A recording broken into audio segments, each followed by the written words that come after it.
안녕하십니까. 월간조선 박희석입니다. 오늘은 김대호 미래통합당의 김대호 후보, 차명진 후보의 발언에 대해서 한번 지적을 해 보겠습니다. 오늘 지금 며칠입니까? 이제 선거가 6일 남았습니다. 총선이 6일 남았습니다. 근데 이 상황에서 이 두 사람의 발언으로 인해 미래통합당이 상당히 궁지에 몰렸습니다. 그리고 이거를 만회할 시간도 부족합니다. 물리적으로 사실상 어렵습니다. 그렇지 않아도 불리한 선거 판세가 이 두 사람의 발언으로 인해서 더 불리해지게 생겼습니다. 자, 이거에 대해서 한번 얘기를 해보겠습니다. 미래통합당은 세대 폄하 발언을 했던 김대호 후보는 제명하기로 의결을 했습니다. 최고위원회에서. 그리고 세월호 3썸 사건을 언급했던 차명진 후보에 대해서는 윤리위원회에 회부한다고 했습니다.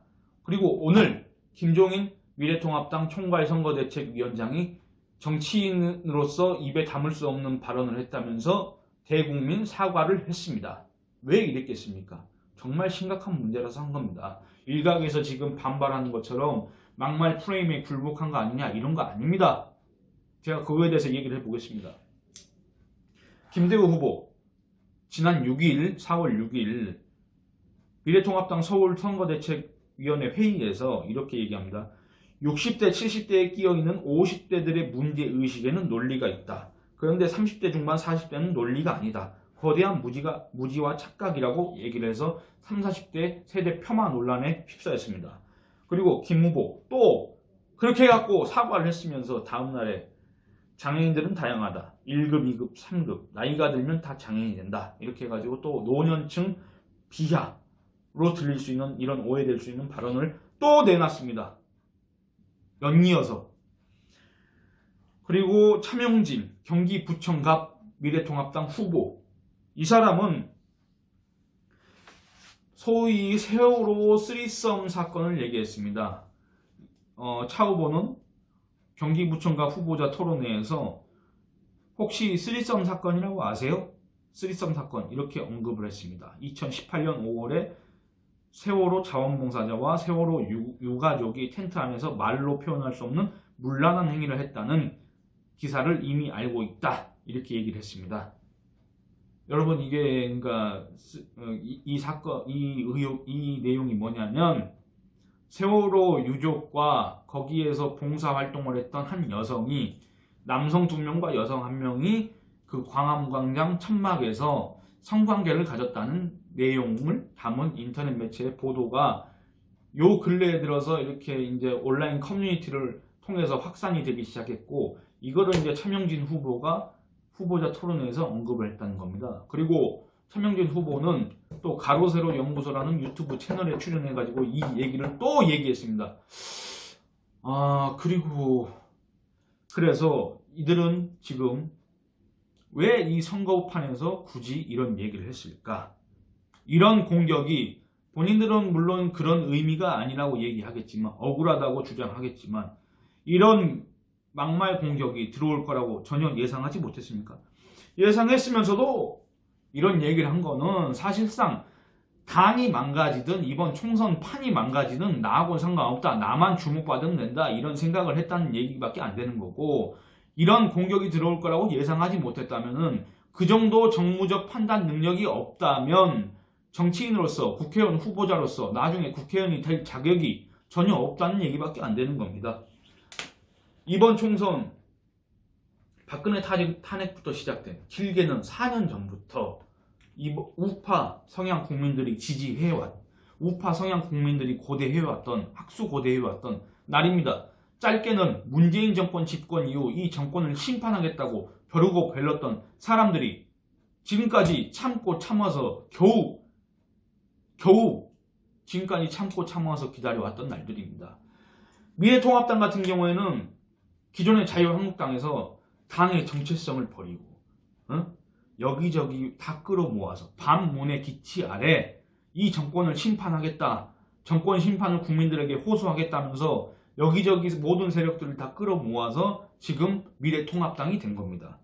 중도표심을 잡기 위해서 김종인 더불어민주당 비상대책위원회 대표로서 지난 2016년 총선을 이끌었던 그 사람마저 데리고 와서 지금 뛰고 있습니다. 그런 상황에서 김대호 후보, 차명진 후보 이 두 사람의 발언은 정말 당의 지지율을 깎아먹고 사기를 떨어뜨리는 발언일 수밖에 없습니다.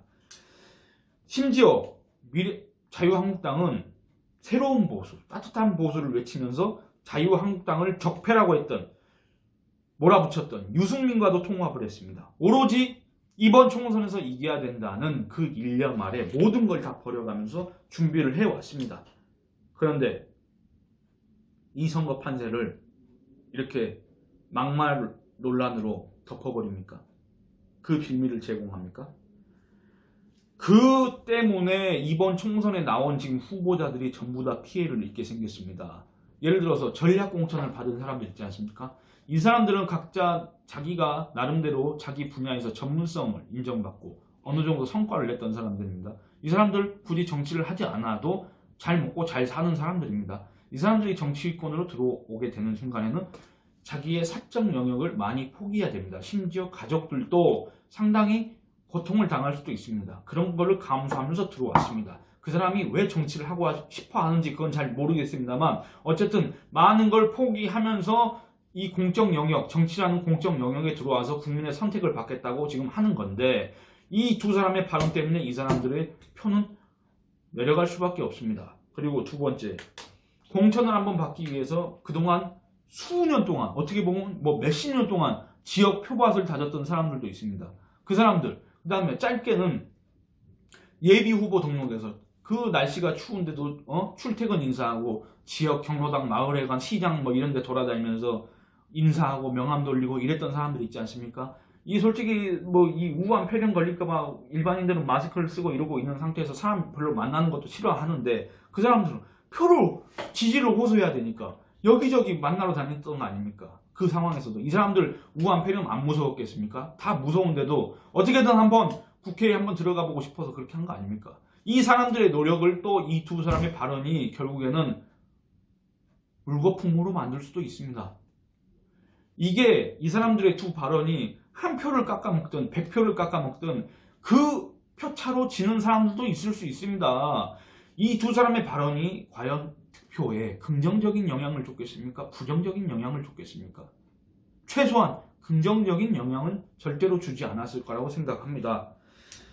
그러니까 결국에는 이 두 사람의 발언 때문에 당이 피해를 입을 수밖에 없고 그다음 전국 각지에 지금 나와 있는 미래통합당 후보들이 또 피해를 입을 수밖에 없습니다. 그리고 가장 결정적인 최대 피해자는 누군지 아십니까? 결국에는 미래통합당을 지지했던 국민들입니다.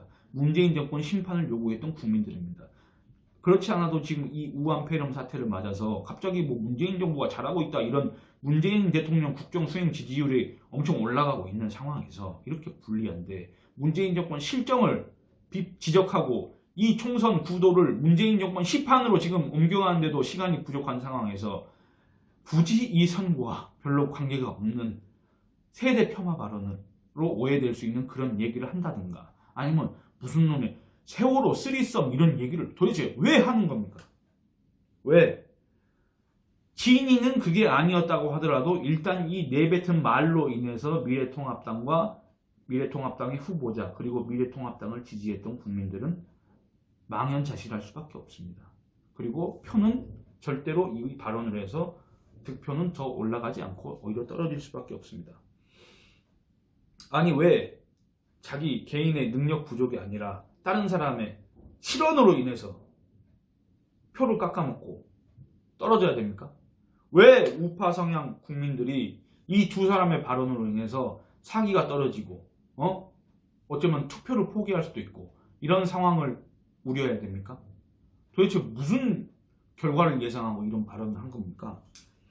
자기 소신대로 다른 후보자들 신경 안 쓰고 뭐 국민 정서 신경 안 쓰고 그냥 자기 소신대로 얘기하고 싶으면 왜 정치를 합니까? 유튜브 채널만 하면 되지. 왜 나왔습니까?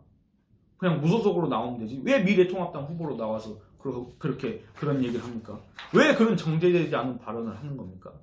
정치인의 말은 전 국민을 상대로 합니다. 그래서 그 어떤 분야에 종사하는 사람들의 말보다 더 중요할 수밖에 없습니다. 정치인들이 존경하지도 않으면서 국민들을 항상 존경한다 그러고 사랑하지도 않으면서 사랑한다 하지 않습니까? 그리고 지역 발전에는 관심도 없으면서 선거 때만 되면 지역 발전 시키겠다고 하지 않습니까? 그거 다 거짓말인 거 알고 있지 않습니까? 근데 선거 때는 의뢰 그런 얘기를 하는 거 아닙니까? 왜냐? 어떻게든 한 표라도 끌어모으기 위해서. 근데 이거를 놓고 이렇게 이제 뭐 이렇게 징계를 하니까 제명 조치를 한다 그러고 그러니까 일각에서는 이런 말을 합니다. 막말 프레임에 굴복한 거 아니냐 이런 얘기를 하는데 왜 그 빌미를 제공했냐 그겁니다. 이 선거 판세에서 지금 불리해 죽겠는데 안 그렇습니까? 그리고 김대우 후보의 경우에는 특히나 더 반감을 살 수밖에 없는 게 자기가 이 사람이 아마 1963년생인가 그래서 만으로 56세인가 57세인가 그런데 이 사람은 서울대 금속공학과를 나와서 대우 자동차에 들어가서 노동운동을 했던 사람입니다. 50대입니다 지금. 그래서 이른바 노동운동 좌파운동을 했던 사람 50대는 논리가 있었는데 지금의 30대 중반 40대는 논리가 없다. 이거 전형적인 꼰대 발언으로 들릴 수밖에 없습니다. 꼰대 발언입니다. 안 그렇습니까? 이거 듣고 보고 계시는 20대 30대 40대 여러분 이거 전형적인 나 때는 이런 거 아닙니까? 아니 자기가 무슨 세대 연구가입니까? 무슨 근거로 30대 40대가 논리가 없다고 규정하는 겁니까? 그렇게 50대는 잘나가지고 지금 이 586이라는 사람들이 이 세상을 이렇게 만들어놨습니까? 그런 말할 자격이나 있습니까? 김대우 씨는? 정말 이해가 되지 않습니다. 그래놓고선 지인이는 그런 게 아니었다? 아니 유권자들은 그런 거 들어줄 여유도 없고 마음도 없습니다. 유권자들 귀에는 한 문장 두 문장밖에 들어가지 않습니다. 그러면 그 한 문장 두 문장 안에서 승부를 냈어야지. 기껏 이렇게 내뱉어 놓고 지인이는 그게 아니었고 어쩌고 저쩌고 이렇게 장황하게 설명하면 그거 누가 들어줍니까? 누가 들어줄 마음이나 있습니까? 안 그렇습니까? 그런 정도의 정무적 판단 능력이라면 절대 정치하면 안 된다고 저는 생각을 합니다. 차명진 후보의 경우에는 또 그렇습니다. 아마 이 세월호 사고 이후 박근혜 정권이 흔들리고 결국에는 촛불 사태가 일어났고 문재인 정권이 집권해서 나라가 지금 이 모양 이 꼴이 됐다는 이런 인과관계를 얘기하고 싶어서 이 세월호를 언급했을 수도 있습니다만 지금 제가 아주 짧게 얘기한데도 상당히 지금 얘기가 길지 않습니까? 그 과정이. 유권자들은 이거 들어줄 여유가 없다는 겁니다. 그리고 이번 총선에서는 문재인 정권만 얘기하기도 지금 벅찹니다.